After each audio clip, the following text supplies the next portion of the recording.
Today I'm going to show off a military issue G-Shock that not many people know about. Let's get into it!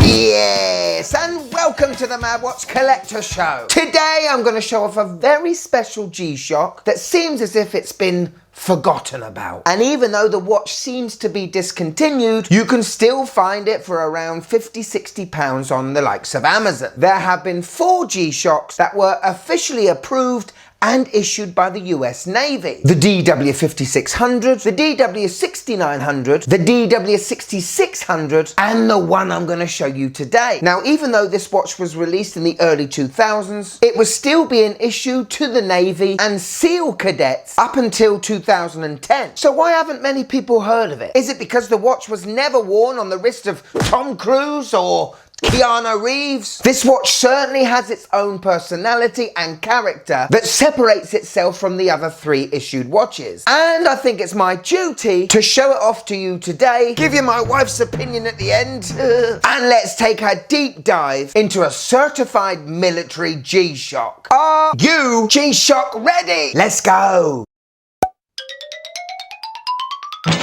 And ladies and gentlemen, here is the DW9052. A watch that has definitely not been on my radar. This one is definitely sort of passed us by. Now, this one has some very distinctive features that sets it apart from the other 3 watches we talked about before. Yes, this is a traditional G-Shock. Therefore, we have a resin covered shrouded watch with a resin strap. It's 200 meters water resistant and it's going to take a beating just like any other G-Shock. But the first thing I noticed on this watch was the pushers. I don't think I've seen pushers like that before. 90s and early 2000 G-Shocks tended to have those recessed pushers that were really difficult to push. These have to be the biggest buttons on a G-Shock from that time period. And they are so easy to push in. They do have this unique, almost like bezel that protects the pushers from being pushed in. And I definitely appreciate that. The other thing this has is 2 little modular rubber screw guards at the lugs. It seems to be a protection design. Not that I've ever had a problem with lugs being damaged on a G-Shock. Typically, the strap on a G-Shock has a little lip to it, so it doesn't go further than this, so it remains quite stiff,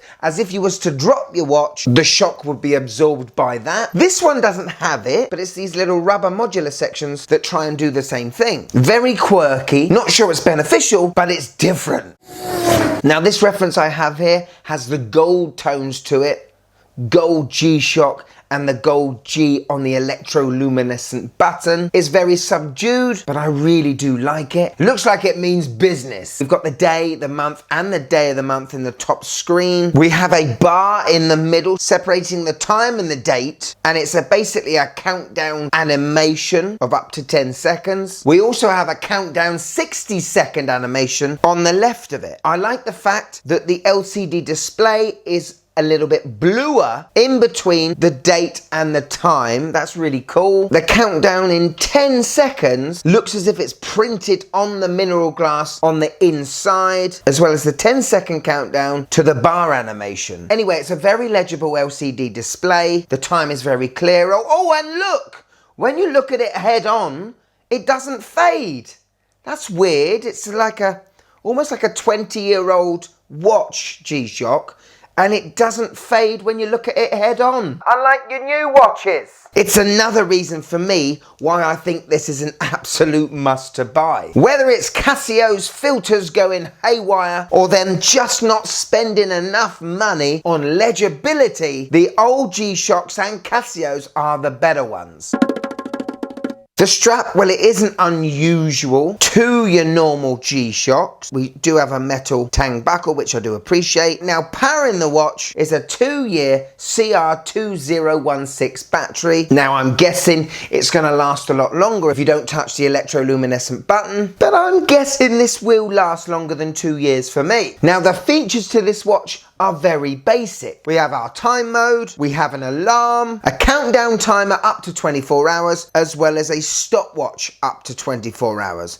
And notice when we are in those modes, we still have the time displayed in the top right corner. That is always a good thing. And another benefit of having an older G-Shock is we get to have an electroluminescent backlight. Look at this puppy glowing beautifully green, far better than the ice white LEDs you get of today. Is this another indication that Casio have dumbed down their new watches? It has to be a yes. Could you just click that like button, please? It really helps the channel. Thank you. On my 6.5-inch wrist, and you know what? This fits absolutely beautifully for a G-Shock. It's around 49mm from top to bottom, 43 left to right, and just over 14mm thick. I think it fits better than my DW6900. I love the two-tone colour to it with the grey button and the grey modular lug protectors. I love the overall colour configuration. And I also love the legibility of this watch. Overall, great. So there we go, the DW9052. What do you guys think? And did you ever know that the DW9052 ever existed? This has been on countless servicemen and women, not only in the US, but around the world. It has a great unique look to it, while still maintaining the G-Shock characteristics. The buttons are fantastic to push, and one thing I haven't mentioned, I do love those 4 studs. Almost like an earring stud in each corner of this watch. Whether they have anything to do with the construction of the resin case, I'm not 100% sure, but they could quite have easily been rubber resin and just look like studs. These are actually stainless steel. I think the fit is lovely on my wrist. It's all good. On Amazon right now, you can pick up this watch brand new for £51. For a military issued icon that is probably going to be discontinued very soon if it hasn't done already. Yes, there are more iconic G-Shocks from the 90s out there, but if I see this on somebody's wrist, I know they're a G-Shock connoisseur. And I wonder if there's anyone out there probably is, that own all 4 Navy issued G-Shocks. Unfortunately, the DW6600 you can't buy anymore. This is probably going to go the way of the 6600 very soon because you just don't see it marketed anywhere. Before they do go discontinued, I definitely get one. It'll sit fantastically well in my Casio collection. And you know what? Yeah,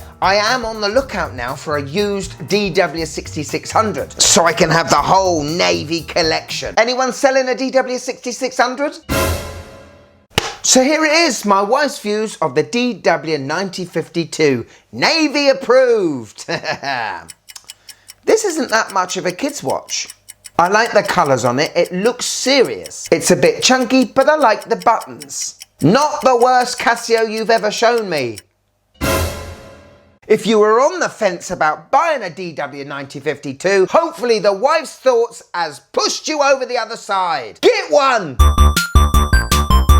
Yes, Casio Corner is back, and we've got to say a big thank you to True Brit, because not only is he showing a big manly leather bracelety strap thing, he has partnered it up with one of my favourite budget Casios, the A158, and doesn't it look good, people? True iconic design never grows old, and honestly I can imagine me saying exactly the same thing in another decade from now. Fantastic shot, my friend, and thanks for tagging me in. If you want to be on the next Casio Corner, all you gotta do, find me on Instagram here and tag me in on one of your Casio posts, because who knows, next time the star of the show could be you. Thank you so much for watching till the end. It really does help get this channel to more mad watch collectors out there who may have not seen this channel yet. But if anyone wants to show a little bit more support, we've got a Patreon now. Whether it's watch the latest shows before anyone else, see behind the scenes content, or see the monthly blooper reel. Big shout out to these guys here who have already shown their support. Now I can buy another Casio. But if I've got you for a few more minutes, and I think I have, why don't you click here? You will, well, you'll love it. You will love it. Go on, click it. You'll love it, come on. Oh, get this watch though. Go on, click it.